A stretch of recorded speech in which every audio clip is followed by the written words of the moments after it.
है हमें हमेशा अवेलेबल रहना पड़ता है। मैं 30 साल का आदमी हूँ और इमरजेंसी वार्ड में काम करता हूँ। बताने की जरूरत नहीं है कि इमरजेंसी वार्ड हमेशा बिजी ही रहता है।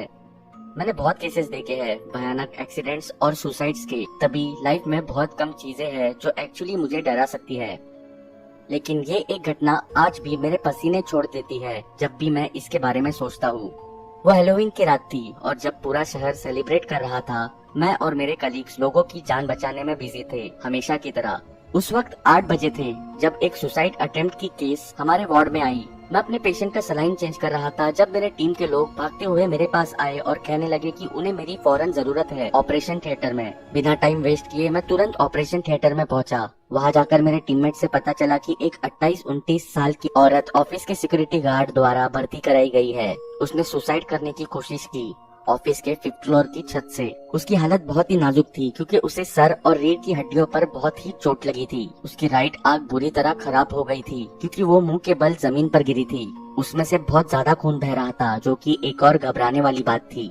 2 घंटे की सर्जरी के बाद हम उसकी ब्लीडिंग रोक पाए, पर उसकी हालत ठीक नहीं हुई।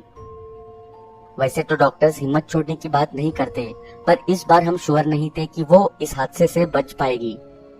मैंने सबको बोला कि तुरंत इसकी फैमिली को इन्फॉर्म किया जाए और प्रोटोकॉल की वजह से हमने लोकल पुलिस स्टेशन में भी इस सुसाइड केस के बारे में बता दिया। मैंने बहुत से पेशेंट्स को उम्मीद खोते हुए देखा था, उन केसेस में भी जहां कोई डरने की बात नहीं होती, पर ये औरत खतरों से लड़ रही थी। तकरीबन 11 बजे नर्स आई और उसने बताया कि उसकी पल्स नॉर्मल चल रही है, पर बहुत ज्यादा खून बहने की वजह से उसका ब्लड प्रेशर लो हो गया है। मैं उसके ब्लड पाउचेस को चेंज करने गया। उसका केबिन इमरजेंसी वार्ड के कॉरिडोर में लास्ट वाला था। हैलोवीन नाइट की वजह से बहुत लोग छुट्टी पर थे, इसलिए हॉस्पिटल थोड़ा ज्यादा शांत था। जैसे ही मैं उसके केबिन में गया, मैंने उसे वहाँ बेड पर पड़े जोर जोर से सांस लेते देखा। उसके ऑक्सीजन मास्क में वेपर बन रहे थे जैसे ही वो सांस छोड़ रही थी। मैंने चुपचाप उसके ब्लड बैग्स चेंज किए और मॉनिटर पर उसका हार्ट रेट चेक किया। मेरे पास कोई काम नहीं था तो मैं उसके केबिन में ही उसके काउच पर बैठ गया, उस पर नजर रखने के लिए। उसके भूरे बाल ब्लीडिंग के कारण बहुत जगह से लाल हो गए थे। मैं अपने आप में सोचने लगा कि उसके सुसाइड करने की क्या वजह हो सकती है। मैं जानना चाहता था कि हैलोवीन नाइट पर वो कहीं पार्टी करने क्यों नहीं गई। टाइम जल्दी से कट गया और मैं वहाँ काउच पर ही सो गया, भगवान जाने कब। आधी रात हो रही थी जब मैं किसी आवाज की वजह से अपनी नींद से उठा। जैसे ही मैंने अपनी आँख खोली, मैं बहुत हैरान हो गया। वो औरत अपने बेड पर बैठी हुई मुझे घूर रही थी।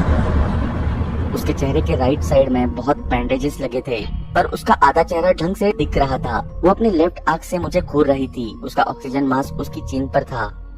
मैं ये देखकर बहुत ज्यादा चौंक गया था। ऐसी हालत में वो कैसे उठी, मैं समझ ही नहीं पा रहा था। मैंने अपने आप को संभाला और उसे आराम से पूछा, क्या आपको कुछ चाहिए मैम? उसने अपना सर हिलाया और कहा, नहीं। फिर मैंने कहा, आपको सो जाना चाहिए, आपको आराम की सख्त जरूरत है। उसने मुस्कुराते हुए मुझे कहा, आराम मुझे ऑलरेडी मिल रहा है, क्या आप मेरे लिए एक फेवर कर सकते हैं? उसके शब्दों का कोई मतलब नहीं बन रहा था, पर उसे वापस बेड में सुलाने के लिए मैंने कहा, जरूर बताइए। उसने दरवाजे की तरफ देखा और कहा, जब मेरे हस्बैंड आए उनसे कहना मैंने उन्हें देख लिया था और मैं उन्हें छोड़ूंगी नहीं। इस बार मुझे यकीन हो गया था कि वो हेलुसिनेट बिल्कुल नहीं कर रही थी और ये सब उसकी ऐसी हालत का नतीजा था। मैंने उसे इग्नोर किया और उसके बेड की तरफ जाने लगा। वो मुझे घूरती रही।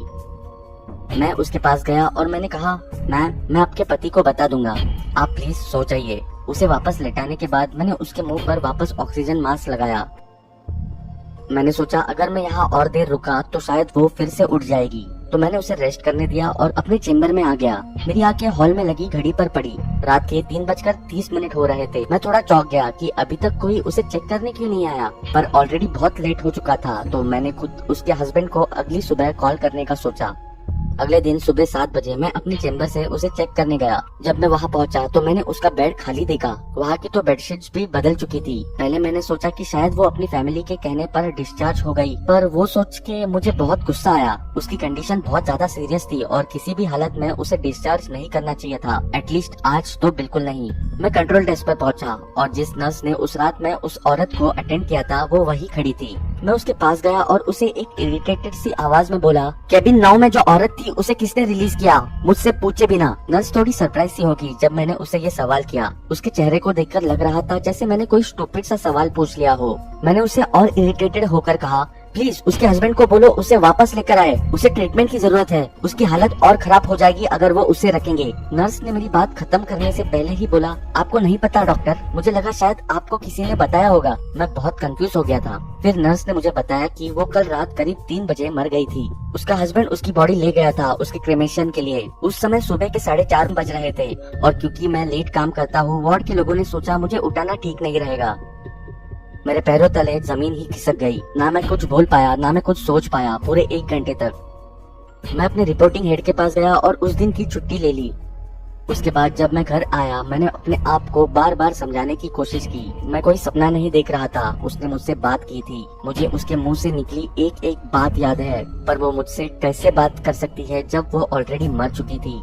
1 हफ्ते के बाद न्यूज़पेपर में एक डरावनी न्यूज आई। एक इंडस्ट्रियलिस्ट अपने ऑफिस की छत से गिरकर मर गया था। उसके साथ काम करने वाले लोगों ने पुलिस को बताया कि उसका अफेयर उसकी सेक्रेटरी से चल रहा था। उसकी वाइफ को इसके बारे में पता चल गया था, जिसकी वजह से उसने ऑफिस के बिल्डिंग से सुसाइड करने की कोशिश की थी, वो भी हैलोवीन नाइट को। पुलिस को लगता है इस इंडस्ट्रियलिस्ट की डेथ भी एक सुसाइड ही है, पर लोगों को लगता है कि शायद ये उसकी गलती की वजह से शर्म में आकर उसने ऐसा किया। उसकी मौत का समय 3 बजे का बताया गया। अपने लिविंग रूम में बैठकर जब मैं न्यूज़पेपर देख रहा था, तभी उस औरत ने मुझे जो उस रात बोला था मुझे समझ में आया। जब मैंने उसे बोला उसे रेस्ट की जरूरत है, तब उसने कहा मैं ऑलरेडी रेस्ट कर रही हूँ, और इसका मतलब वो ऑलरेडी मर चुकी थी। मेरे अंदर एक डर सा आ गया जब मैंने उसकी दूसरी बात पर ध्यान दिया। उसने बोला था जब मेरे हस्बैंड आएंगे उनसे कहना मैंने उन्हें देख लिया था और मैं उन्हें छोड़ूंगी नहीं। क्या एक मरा हुआ इंसान वापस आया था अपना बदला लेने, वो भी हैलोवीन नाइट को? और क्या उसने बदला ले भी लिया? मुझे नहीं पता।